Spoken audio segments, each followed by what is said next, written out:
Pasamos al tema del diagnóstico diferencial de las metrorragias del primer trimestre. Tenemos que tener en cuenta tres causas: el aborto, el embarazo ectópico y la enfermedad trofoblástica. Vamos a leer esta pregunta para ver cómo vamos a enfocar el diagnóstico diferencial. En esta pregunta nos hablan de una gestante en el primer trimestre que acude por metrorragia y en la ecografía no se visualiza todavía gestación intrauterina. Se hace una determinación de beta-HCG en sangre y es de 600. ¿Qué sospechamos o qué tenemos que sospechar o descartar? El nivel de beta-HCG es muy importante. Si ese nivel está por debajo de 1000, en la ecografía todavía no veremos vesícula gestacional intrauterina. Si está por encima de 1000, debemos ver ya en la ecografía transvaginal un saco gestacional intrauterino en caso de que sea una gestación intrauterina y no ectópica. Por eso, en este caso tenemos una gestación con una beta-HCG de 600. ¿Qué tenemos que pensar o no precipitarnos? Puede ser o una gestación incipiente, o un aborto, o una gestación ectópica. Entonces, para saber cómo va a evolucionar, lo que tenemos que pedir son controles de beta-HCG en 48 horas. Si es una gestación intraútero en curso, esos niveles de beta-HCG se duplicarán cada 24 horas. Nos encontraremos una beta mucho más elevada con una gestación que probablemente se lleve allá por ecografía transvaginal. Si esa beta-HCG disminuye, estaremos en una situación de aborto, o si se queda en una situación de meseta, es posible que sea un embarazo ectópico. Por eso, ante esta duda diagnóstica, lo más correcto es repetir seriadamente cada 2 o 3 días la ecografía y la beta-HCG. Vamos a empezar con el aborto. Se define el aborto como una interrupción de la gestación antes de las 20 semanas. Y es la causa más frecuente de hemorragia del primer trimestre, y siempre que tengamos una metrorragia debemos pensar en esta como la primera causa. Según la edad gestacional, las causas más importantes son unas u otras. En los abortos precoces, la causa más frecuente son las cromosomopatías, mientras que en los abortos tardíos, a partir de las 12, 14, 18 semanas, la causa más frecuente es la insuficiencia cervical. Tenemos 3 tipos de aborto y 3 cuadros clínicos totalmente diferentes. El primero es la amenaza de aborto. Es una gestante en el primer trimestre con una metrorragia escasa y que no tiene dolor ni molestias, simplemente una metrorragia escasa. En la ecografía se visualiza embrión y se visualiza latido. La única medida que tenemos en estos casos de amenaza de aborto es indicar el reposo físico, la abstinencia de relaciones sexuales y nada más. La diferencia con el aborto diferido es que el cuadro clínico es el mismo, es una gestante en el primer trimestre sin dolor y que en la ecografía nos encontramos un embrión pero con ausencia de latido cardíaco. En este caso, cuando tenemos un aborto diferido, el tratamiento será la realización de un legrado. Primero dilatamos el cuello y luego la realización de un legrado. Y en contraposición con estos dos cuadros tenemos el aborto en curso. El aborto en curso es una paciente que sangra mucho más que una regla, un sangrado muy abundante y con mucho dolor.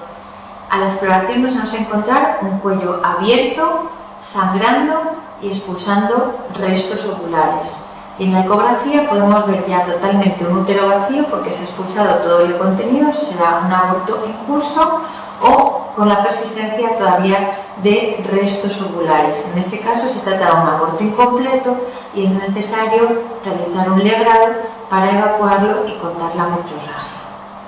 Recordar que después de todo aborto es muy importante determinar el grupo y el RH puesto que si la paciente es RH negativa, habrá que administrar profilaxis con gamma globulina para evitar la sensibilización de la paciente.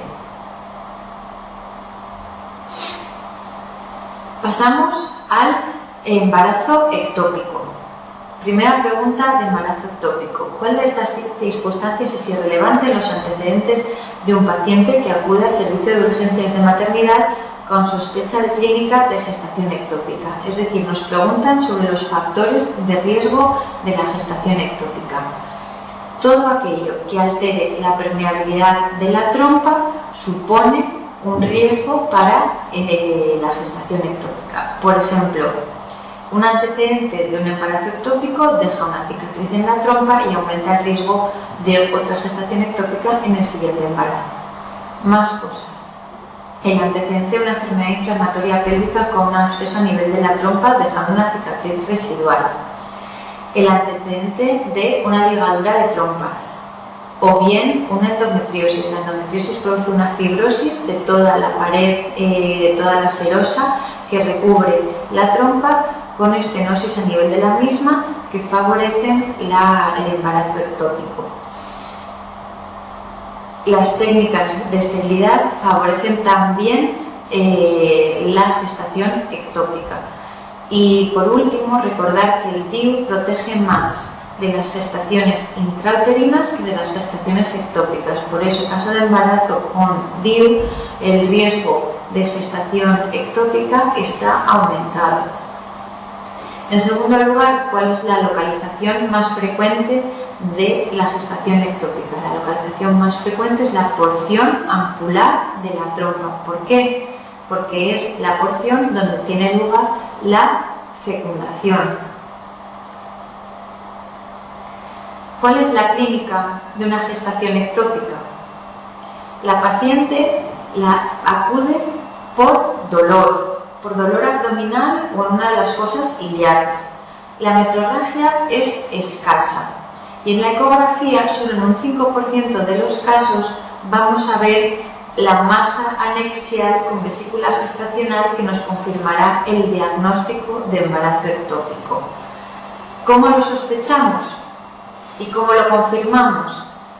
Con los niveles de beta-HCG. Cuando tenemos niveles de beta-HCG por encima de 1000 y no vemos una vesícula gestacional intrauterina, debemos sospechar un embarazo ectópico. Y por otro lado, cuando al hacer dos determinaciones de beta-HCG no se duplican cada 24 o 48 horas, sino que se quedan en un nivel meseta, también debemos sospechar o bien que es una gestación interrumpida o bien que es un embarazo ectópico. Por último, el diagnóstico de confirmación es mediante laparoscopia, pero esta no siempre es necesaria. ¿Cómo manejamos y cómo tratamos el embarazo ectópico? Lo primero tenemos que ver y que saber si la paciente está estable, si tiene criterios de inestabilidad hemodinámica, como puede ser hemoperitoneo, paciente hipotensa, chocada y taquicárdica. El tratamiento directo va a ser la cirugía. La laparoscopia de elección mediante la realización de una salpingectomía. Si la paciente está estable hemodinámicamente, veremos si cumple criterios de tratamiento conservador. Esos criterios de tratamiento conservador son una vesícula gestacional menor de 4 milímetros y una beta-HCG menor de 2000. Si cumple criterios de tratamiento conservador, ahora veremos lo que hacemos. Si no los cumple, el tratamiento será la cirugía, igualmente laparoscopia y salpingectomía. Si tiene criterios de tratamiento conservador, dependerá de la localización. Si está fuera de la trompa, el tratamiento de elección es la administración de metotrexate. Si está localizado en la trompa, muchas veces es suficiente con la observación mediante ecografías y beta-HCG seriada, debido a que estos criterios nos hablan de un proceso de aborto tubárico con posible resolución espontánea. Y por último, nos queda hablar de la enfermedad trofoblástica. Para ilustrarla, vamos a leer este caso clínico. Nos hablan de una mujer en el cuarto mes de embarazo que comienza a sangrar y el médico le detecta un útero más grande que el esperado para su edad gestacional. Ahí tenemos el primer signo, útero mayor que amenorrea. En segundo lugar, se le realiza un legrado y el patólogo observa numerosos quistes avasculares con proliferación de trofoblasto. Aquí tenemos el siguiente dato, proliferación de trofoblasto. No hay feto y no se detecta invasión del miometrio. ¿Cuál será el diagnóstico? Se trata de una mola completa. Vamos a hablar un poquito de la enfermedad trofoblástica. La enfermedad trofoblástica tenemos que pensar en ella como si fuese un tumor. Es un crecimiento de la placenta excesivo sin control. Se debe a que esa placenta no detiene su crecimiento cuando encuentra las lagunas vasculares ricas en oxígeno porque no tiene mesodermo con vasos para formar vasos sanguíneos ni vasos linfáticos. Por eso es una enfermedad avascular y quística, porque al no haber linfáticos todo el tejido celular, todo el tejido extracelular se acumula formando quistes. Entonces es una enfermedad quística y avascular. ¿Qué características tiene? Puesto que es una placenta que crece desmesuradamente, el útero es mayor que amenorrea. Puede acompañarse o no de tejido embrionario.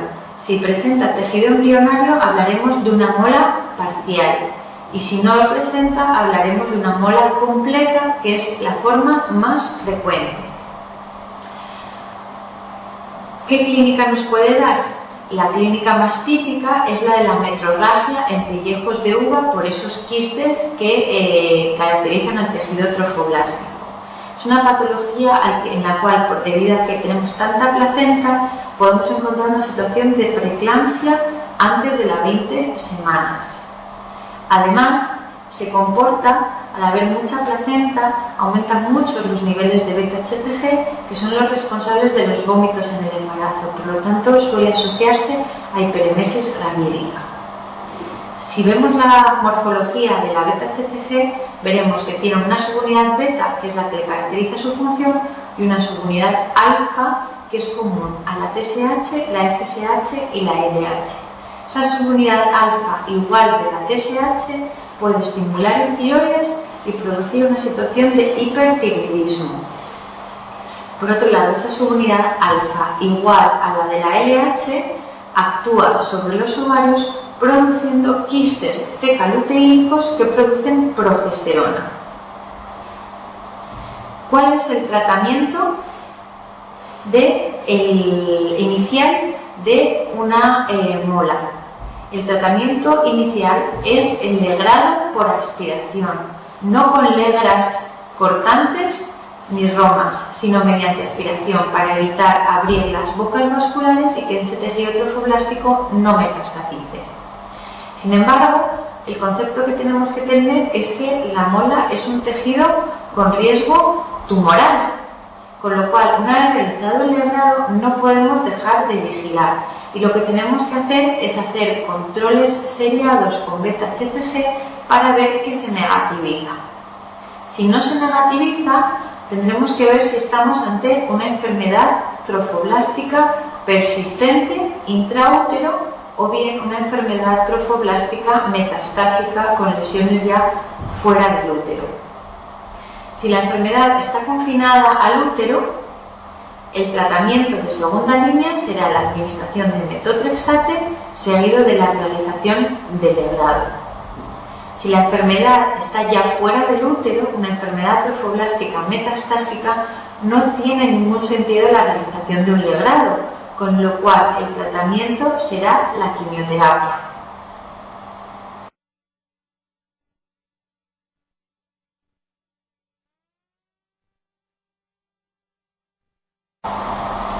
Pasamos ahora al tema de las metrorragias del tercer trimestre, en el cual tenemos que hacer el diagnóstico diferencial entre el desprendimiento de placenta, la placenta previa, la rotura uterina y la rotura de vasos previos. Vamos a empezar con la placenta previa. La paciente con placenta previa es una paciente que refiere un sangrado rojo, escaso y recidivante. ¿Cómo se encuentra la paciente? Bien, no refiere ningún dolor, es un sangrado que viene de la placenta. ¿Y el feto cómo se encuentra? También bien, no hay repercusión fetal inicialmente. En estas pacientes el mayor riesgo fetal es el riesgo de prematuridad asociado a un sangrado que no se puede cortar. ¿Cuáles son los factores de riesgo de una placenta previa? Por ejemplo, las mujeres fumadoras con placentas de mayor tamaño, las gestaciones múltiples porque hay más placenta, la presencia de cicatrices uterinas hace que la posición de la placenta sea más baja, o las gestantes multíparas. ¿Cómo se diagnostica una placenta previa? Siempre recordar que lo que no podemos hacer es un tacto vaginal, porque de esa forma lesionaríamos la placenta. Lo que sí debemos hacer para diagnosticarla es una ecografía para ver la relación que tiene la placenta con el cervix uterino. Ver si la placenta ocluye totalmente el cervix, se trata de una placenta previa oclusiva total, solo parcialmente, o bien es una placenta marginal o baja. ¿Cómo vamos a manejar a estas gestantes? Aquí tenemos un caso clínico. Pregunta.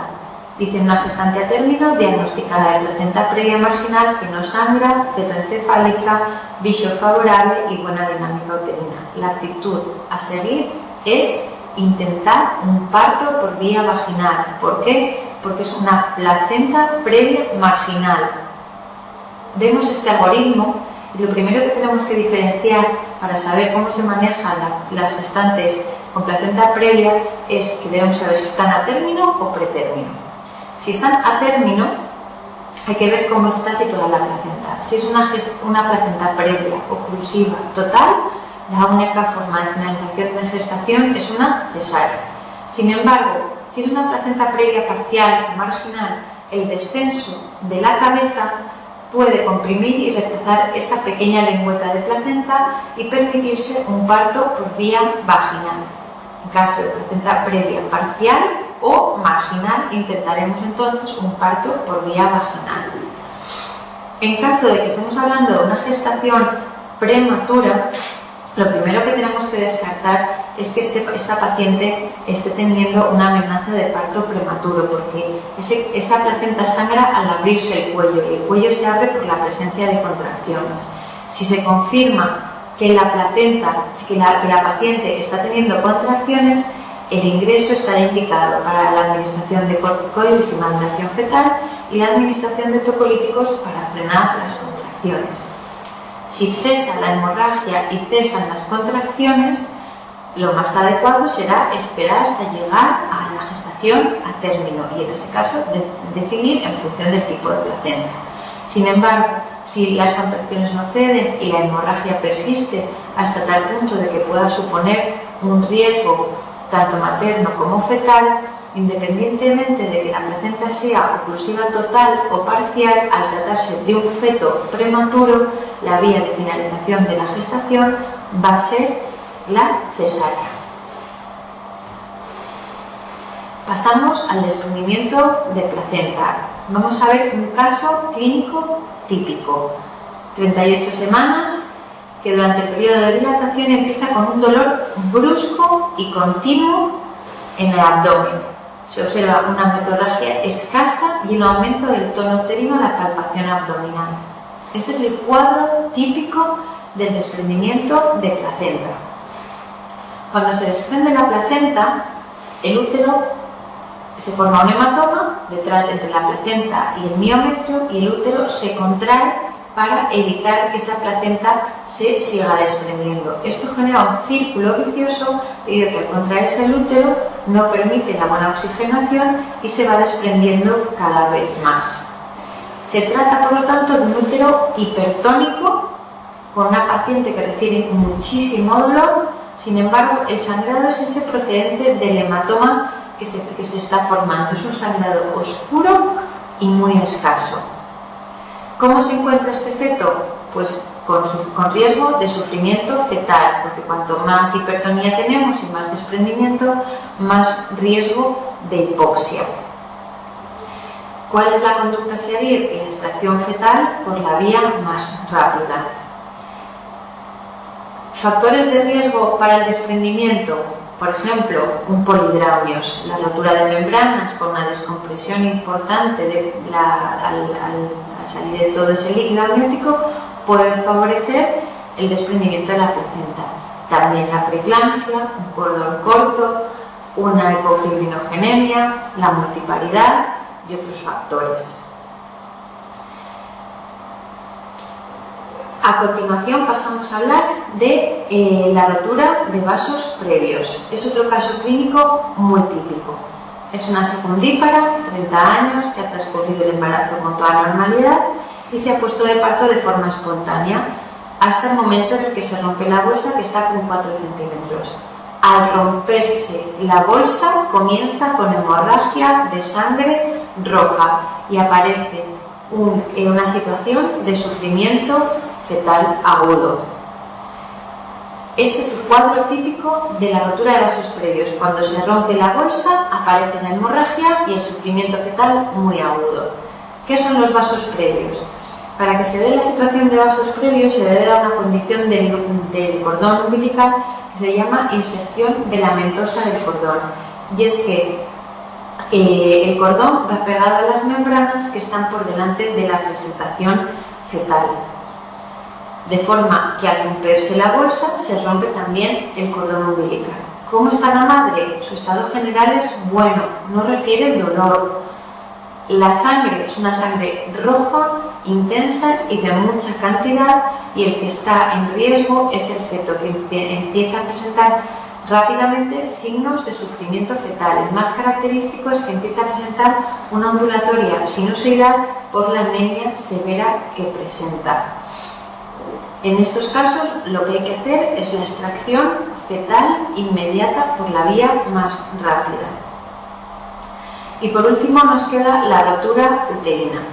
El factor de riesgo más importante para la rotura uterina es la presencia de una cicatriz previa en el útero, y para eso lo que tenemos, el factor de riesgo más importante, es la presencia de una cesárea anterior, en el parto anterior, ¿vale? Entonces, se trata de una mujer en trabajo de parto que refiere dolor intenso en la zona de la cicatriz. El sangrado genital es escaso, puesto que el sangrado se va hacia la zona de la cavidad abdominal, y empiezan a aparecer signos de sufrimiento fetal. De hecho, en los casos clínicos incluso pueden ponernos que se palpan partes pequeñas fetales en el abdomen. El útero deja de contraerse, está atónico, lo cual es la diferencia con el desprendimiento de placenta. ¿Qué hay que hacer? Extracción fetal inmediata y sutura de la rotura uterina en caso que sea posible, y si no es posible, la realización de una esterectomía obstétrica.